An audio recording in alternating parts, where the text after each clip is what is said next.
Greetings friends, my name is Pavel Stelmach and I'm glad to present for you the new episode of our daily wrap-up series. The Russians are trying to break into the center of Bakhmut, advancing from several directions. I think we've heard that before. Yes, we've been hearing it almost every day for the past few months, since last May to be exact.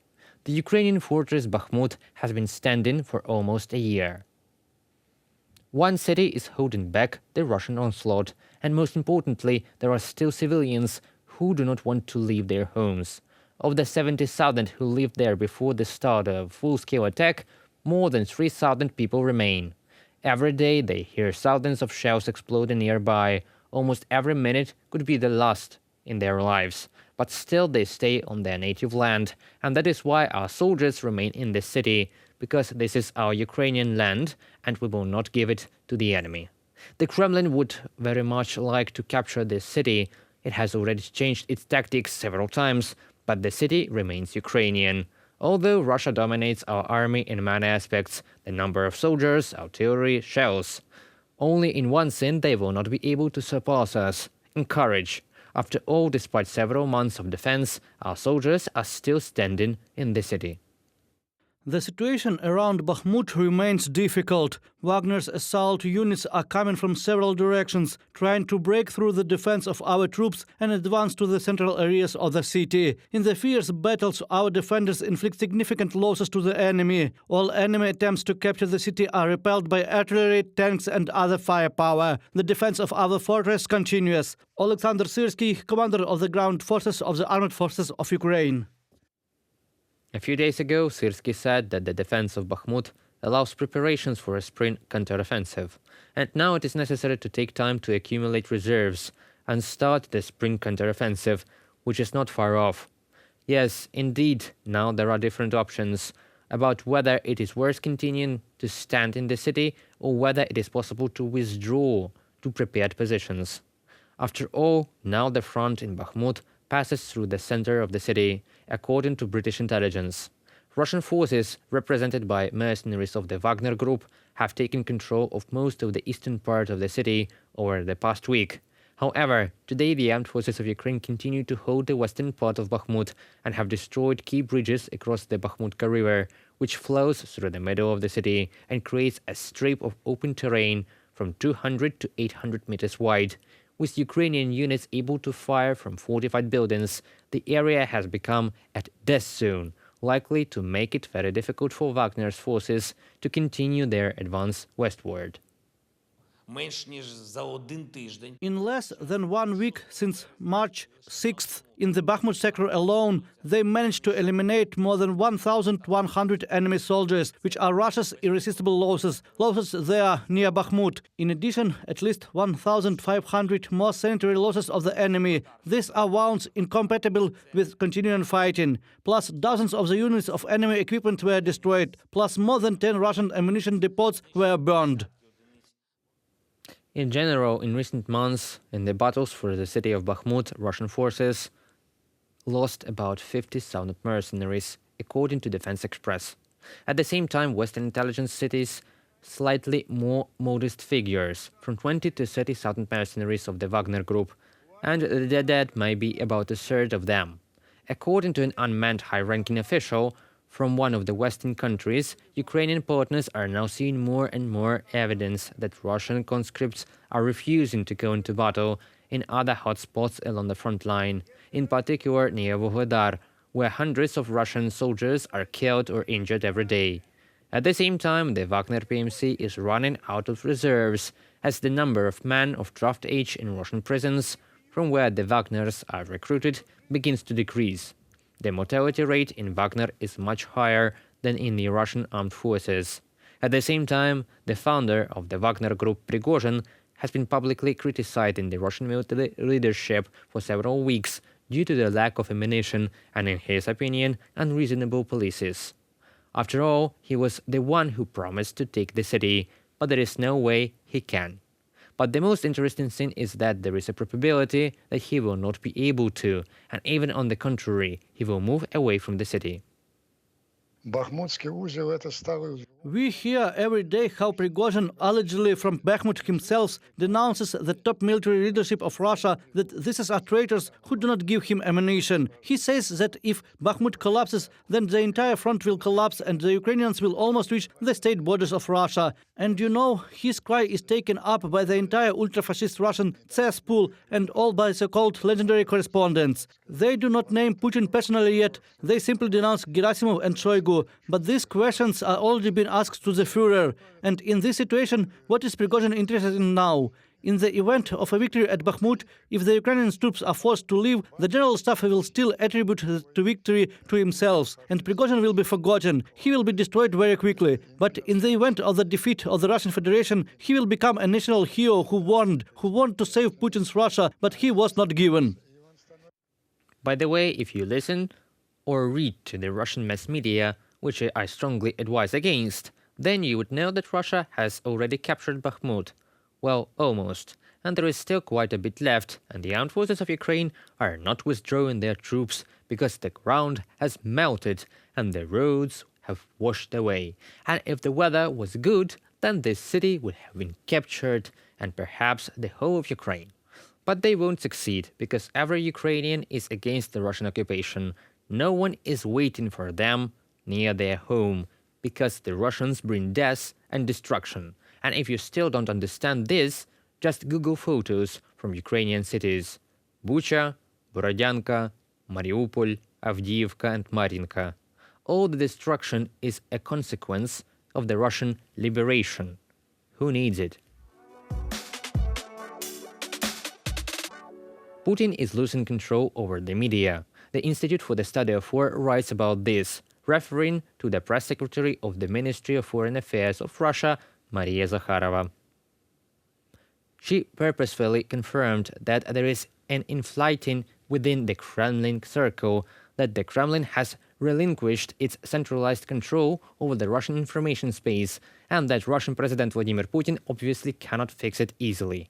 Zakharova stated that the Kremlin cannot replicate the Stalinist approach of creating a modern equivalent of the Soviet Information Bureau for centralized control of Russia's domestic information space due to the struggle between the Kremlin's unspecified elites. The statement confirms several assessments that there is an infighting in the Kremlin among key members of Putin's inner circle, and that Putin is apparently unable to take decisive action to regain control of Russia's information space. But you know what? Putin is losing control over the media not because of the battle between the so-called towers, but because the Kremlin considers information to be a weapon, but like most, does not know how to use it. After all, many TV channels, pro-Russian mass media, or simply paid experts cannot do the main thing, to act in a coordinated manner. Remember, it was only the beginning of March when the Ukrainian diversion group allegedly entered the territory of Bryansk region. I will simply voice a few theses that were circulating at the time. The attacking people fired at the school bus. The local authorities denied it because all the children are on distance learning. Therefore, later it was reported that Niva was fired upon and one man and a girl were killed. Then it turned out that it was not a girl, and she did not die. It turned out to be an injured boy who is either 10 or 11 years old. And he was shot in the back, shot in the chest, and in the end, there was a shrapnel in the chest. And such contradictory information appeared every 10 to 15 minutes. And you know why? Because you have to lie. And if you haven't decided exactly, that's how it turns out. Then someone goes to the forest and someone gets firewood. At the same time, the Ukrainian Future Institute believes that Putin has not lost control over the media.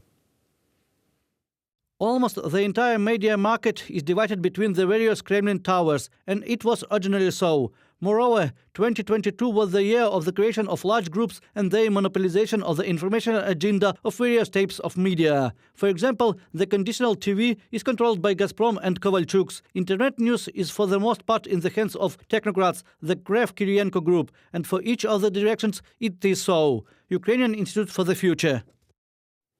However, on the other hand, contradictions arise from time to time in the Russian mass media. In particular, there was an attack by Prigozhin and Kadyrov on the security forces, and there were also sole confrontations between the governors and the central government.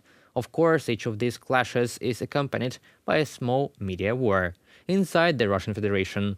But this war is limited in scope. For all its participants, Putin is great and powerful. At the same time, on the external field, unity is preserved in the promotion of the basic thesis, structure of Russian propaganda. Therefore, one can form the opinion that the Russian audience has a picture of media freedom. However, it is completely in a propaganda cocoon. Therefore, we can say that Putin did not lose control over the Russian media. From the very beginning, he created a system where the internal strife of the Kremlin towers does not allow any of them to accumulate the resources to be able to seize power on their own. And media wars are a completely logical element here. And with regard to the groups themselves, the competition did not start today or yesterday. It is the principle of divide and conquer that allows Putin to keep his place, using the status of the only arbiter between the towers. Therefore, do not trust the Russian mass media, even the opposition ones, because the clearing of the information field began in the early 2000s, and no mass media could work in Russia without the permission of power structures that would control the work of the media. Let me remind you that during the Second World War, Germany created a radio that mostly broadcast anti-fascist rhetoric. More than half of the broadcast was against the Reich, but mixed with information, people were fed the necessary misinformation. So always check where you get it from, because news can poison the body no worse than food. Xi Jinping plans to go to Moscow and talk by phone with the president of Ukraine, Volodymyr Zelenskyy. Official information about this has not yet been announced, but the world mass media report this with reference to their sources. And you know, it is very likely that both negotiations will take place. According to the published information, on March the 21st, the Chinese leader will go to the Kremlin, and only after that he will call the president of Ukraine. This will be Xi Jinping's first visit to Moscow since the start of the full-scale invasion, and the first telephone conversation with the president of Ukraine on February 24, 2022. What will the leader of the Chinese Communist Party talk about? It is not difficult to guess what about the peace plan, which was made public almost a month ago. And that's how it is in Chinese. For almost a year, official Beijing has not made any statements, and now, when it senses the weakness of one of the parties, it enters the game. Allegedly, they are such peacemakers and against any wars. But let me remind you that China was the only country at the G20 summit that supported Russia and did not sign the general address of the foreign ministers of the countries after the meeting in India in early March. One can see that something has changed in the plans of the Chinese authorities. Whether Xi Jinping has gained more confidence after his third re-election as the head of the Communist Party, or has Russia already become so weak that it cannot independently maintain its offensive potential in Ukraine? After all, I will remind you that one of the main theses in the Chinese plan is the cessation of hostilities on the line that exists today. But we Ukrainians have already been through it. In 2014, we already signed the Minsk agreements, where we agreed with Russia on a ceasefire. And do you know how it ended? Attack on February the 24th. And I assure you that it is not the first time that Russia does not fulfill the agreements reached. Even the assistant to the president of the Russian Federation, Vladislav Surkov, admitted that when working on the Minsk agreements, he did not proceed from the fact that they should be implemented. Давайте на нашем примере, потому что есть много подобных примеров в мире. There are many examples in the world of unfinished wars that were stopped by the same Minsk agreements. We had a formula for the wrong end of the war. We have objective and subjective reasons why this was done, because neither Europe nor Ukraine were ready for this type of foreign policy, which was demonstrated by the Russian Federation then, and probably based on that time, it might have been the right decision. Maybe it was the right decision then, but not now. All the more, Volodymyr Zelenskyy proposed the Ukrainian formula for peace in November, which will not only liberate our territory and stop the war, but also build a new global security architecture where countries cannot attack their neighbors just because they want to. Meanwhile, we are waiting to see how China will try to present its peaceful plan, act as a mediator between Ukraine and the aggressor country. After all, China really dreams of ending the war and resuming trade. At the same time, China really wants to act as an alternative force to the US on the world stage. What do I think about all this? No peace plan will work without the restoration of territorial integrity and security guarantees of Ukraine. Therefore, it seems to me that it is futile to hope that Xi Jinping will be able to offer something that will suit us, Ukrainians. That concludes our today's video. Thank you for staying with us and keep tuned for future videos. Goodbye.